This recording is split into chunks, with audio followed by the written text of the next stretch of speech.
Ang mayamang mangmang. May isang mayamang lalaki na masagana ang kanyang ani. Naisip niya, anong gagawin ko? Wala na akong sapat na lugar para sa ani ko. Kaya sinabi niya sa sarili, itatayo ko ang mas malalaking bodega, itatabi ko ang lahat ng aking ani at mga kayamanan, at sasabihin ko sa aking sarili, kalma lang, magpakabusog ka. Kumain, uminom, magsaya.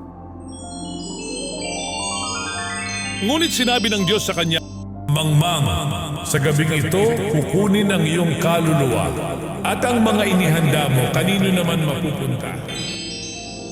Ginugugol natin ang buhay sa pagtatayo ng mga bagay na iniisip nating magbibigay seguridad. Ngunit sa katahimikan ng gabi, natutunan nating ang tunay na kayamanan ay ang mga bagay na inalagaan natin sa loob ng ating puso.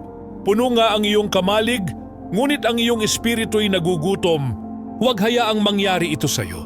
Pakainin ang iyong espiritu ng kabutihan at panalangin dahil sa huli ang kaluluwa ang haharap sa ating may likha.